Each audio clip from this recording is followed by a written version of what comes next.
Hi friends, how are you. Friends, हम देख रहे हैं हिंदू मैरिज एक्ट 1955, जिसमें हमने इसके पहले के लेक्चर में सेक्शन 8 देखा था। आज हम देखने वाले हैं सेक्शन 9, जो डील करता है रेस्टिट्यूशन ऑफ कॉन्जुगल राइट्स से। फ्रेंड्स, रेस्टिट्यूशन मीन्स होता है पुनर्स्थापना और कॉन्जुगल राइट्स मीन्स होता है दाम्पत्य अधिकार, मीन्स दाम्पत्य अधिकारों की पुनर्स्थापना, दाम्पत्य अधिकारों की पुनर्स्थापना। फ्रेंड्स, हिंदू मैरिज एक्ट का ये जो सेक्शन 9 है, ये बहुत इंपॉर्टेंट सेक्शन है। इस सेक्शन के तहत हस्बैंड और वाइफ दोनों को रेस्टिट्यूशन ऑफ कॉन्जुगल राइट्स का केस दाखिल करने का अधिकार है। मीन्स हस्बैंड उसके वाइफ के against restitution of conjugal right दाखिल कर सकता है और वाइफ जो है वो हस्बैंड के against restitution of conjugal rights का केस दाखिल कर सकती है। ठीक है फ्रेंड्स, अगर हस्बैंड ने बिना किसी संयुक्त कारण के वाइफ को छोड़ दिया, मीन्स पति ने बिना किसी संयुक्त कारण के अगर पत्नी को छोड़ दिया है, तो पत्नी को अधिकार है कि वो पति के against restitution of conjugal rights का केस दाखिल कर सकती है। मीन्स पति के अगेंस्ट वो दाम्पत्य अधिकारों की पुनर्स्थापना के लिए केस दाखिल कर सकती है। और अगर पत्नी ने पति को छोड़ दिया है, पत्नी ने पति का त्याग कर दिया है, तो पति को भी अधिकार है कि वो पत्नी के अगेंस्ट डिस्ट्रिक्ट कोर्ट में रेस्टिट्यूशन ऑफ कॉन्जुगल राइट्स का केस दाखिल कर सकता है। ठीक है।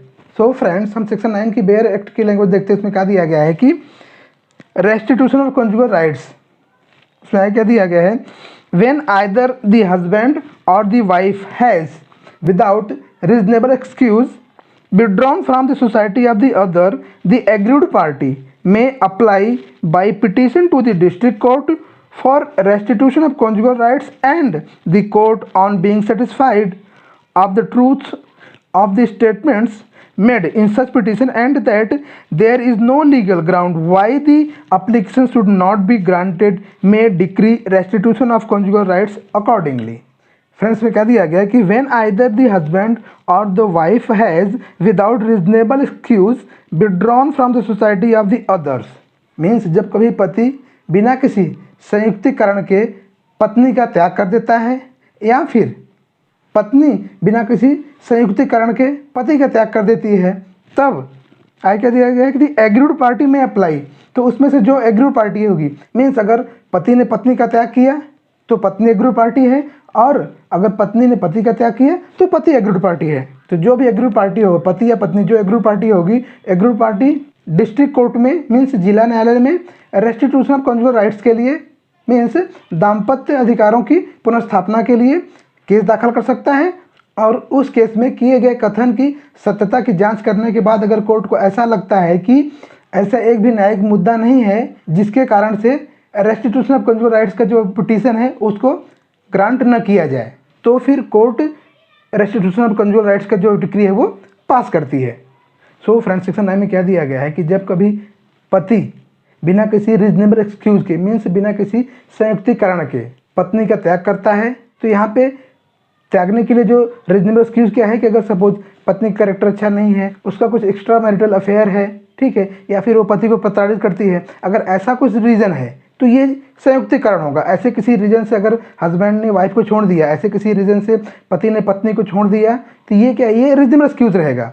लेकिन ऐसा कोई रीजनेबल एक्सक्यूज नहीं है, बिना किसी रीजनेबल एक्सक्यूज के, बिना किसी संयुक्त कारण के अगर पति ने पत्नी का त्याग किया, तो पत्नी डिस्ट्रिक्ट कोर्ट में रेस्टिट्यूशन ऑफ कॉन्जुगल राइट्स का पिटीशन दाखिल कर सकती है। पिटीशन दाखिल करने के बाद कोर्ट जो है वो उस पिटीशन की सत्यता की जाँच करेगा, और कोर्ट को ऐसा सेटिस्फेक्शन होता है कि ऐसा एक भी मुद्दा नहीं है जिसकी वजह से उसका रेस्टिट्यूशन ऑफ कॉन्जुगल राइट्स का पिटीशन अलाउ न किया जाए, तो वो कोर्ट जो है रेस्टिट्यूशन ऑफ कॉन्जुगल राइट्स का पिटीशन अलाउड करेगा। सेम थिंग वाइफ के लिए भी है कि अगर पत्नी बिना किसी संयुक्त कारण के पति का त्याग करती है, पत्नी के लिए पति को त्यागने का संयुक्त कारण क्या हो सकता है कि पति उसको प्रताड़ित करता है, उसको मारता पीटता है, उसको हरस करता है, या फिर पति ने दूसरी शादी कर ली, उसकी दूसरी वाइफ है, ठीक है।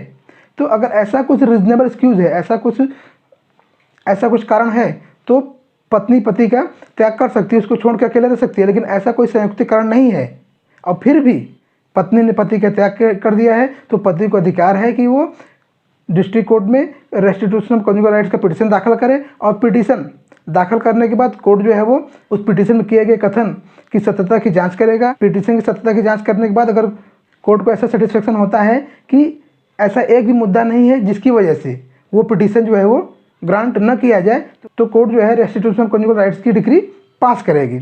मीन्स अगर कोर्ट को ऐसा सेटिस्फेक्शन हुआ कि इसमें ऐसे मुद्दे हैं जिसकी वजह से वो पिटीशन रिजेक्ट किया जा सकता है, तो court restitution of consumer rights की डिक्री पास नहीं करेगी। लेकिन अगर कोर्ट को ऐसा सेटिस्फेक्शन हो गया कि ऐसा कोई भी लीगल ग्राउंड नहीं है जिसकी वजह से वो पिटीशन रिजेक्ट किया जाए, तो कोर्ट वो पिटीशन रिजेक्ट नहीं करेगा। कोर्ट जो है वो रेस्टिट्यूशन ऑफ कंज्यूमर राइट्स की डिक्री पास करेगा। ठीक है। सो फ्रेंड्स, इसको हम एक एग्जांपल द्वारा समझते हैं कि सपोज एच हस्बैंड है और डब्ल्यू वाइफ है। ठीक है। तो सेक्शन 9 के तहत दोनों को अधिकार है कि वो एक दूसरे के against restitution of consumer rights का केस दाखिल कर सकते हैं। हस्बैंड को राइट है कि वो वाइफ के against restitution of consumer rights का केस दाखिल कर सके, और वाइफ को राइट है कि वो हस्बैंड के against restitution of consumer rights का केस दाखिल कर सकती है। ठीक है। सपोज अगर वाइफ ने बिना किसी रीजनेबल एक्सक्यूज के हस्बैंड को छोड़ दिया, तो हस्बैंड को राइट है कि वो डिस्ट्रिक्ट कोर्ट में जाके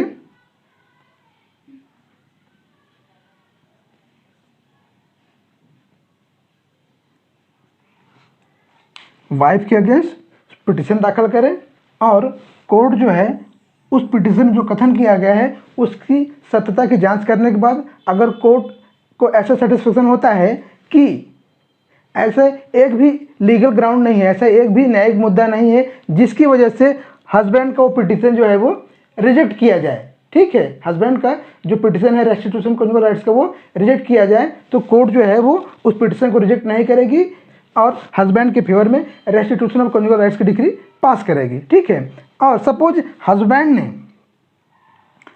ने बिना किसी रीजनेबल एक्सक्यूज के, बिना किसी संयुक्त कारण के वाइफ का त्याग कर दिया, तो वाइफ को राइट है कि वाइफ जो है हस्बैंड के अगेंस्ट डिस्ट्रिक्ट कोर्ट में रेस्टिट्यूशन ऑफ कंज्यूमर राइट का पिटीशन दाखिल करे, और कोर्ट उस पिटीशन में किए गए कथन की जो सत्यता है उसकी जांच करेगा। उसकी जांच करने के बाद कोर्ट को ऐसा सेटिस्फेक्शन होता है कि ऐसा एक भी लीगल ग्राउंड नहीं है, ऐसा एक भी न्यायिक मुद्दा नहीं है जिसकी वजह से वाइफ का जो पिटीशन है रेस्टिट्यूशन ऑफ कंज्यूमर राइट्स का वो रिजेक्ट किया जाए, तो कोर्ट जो है वाइफ के फेवर में रेस्टिट्यूशन ऑफ कंज्यूमर राइट्स का डिक्री पास करेगी। ठीक है।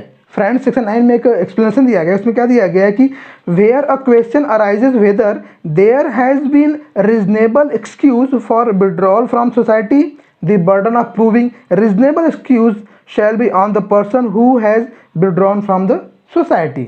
सो फ्रेंड्स, इस एक्सप्लेनेशन में दिया गया है कि अगर ऐसा प्रश्न निर्माण होता है कि पति को पत्नी का त्याग करने के लिए रीजनेबल कारण था कि नहीं था, ठीक है, या फिर पत्नी को पति का त्याग करने के लिए रीजनेबल कारण था कि नहीं था, तो इस बात को साबित करने की जवाबदारी उस व्यक्ति पे होगी जिसने त्याग किया है।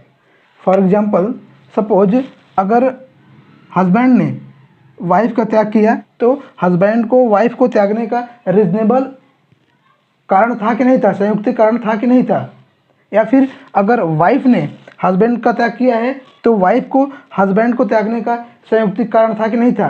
अगर ऐसा प्रश्न निर्माण होता है तो अगर हस्बैंड ने वाइफ का त्याग किया है तो ये ड्यूटी हस्बैंड की होगी कि वो साबित करे कि उसके पास वाइफ को छोड़ने के लिए संयुक्त कारण थे। ठीक है। अगर हस्बैंड ने वाइफ का त्याग किया तो ये बर्डन ऑफ प्रूफ हस्बैंड पे है कि वो साबित करे कि उसके पास वाइफ को छोड़ने का रीजनेबल कारण है।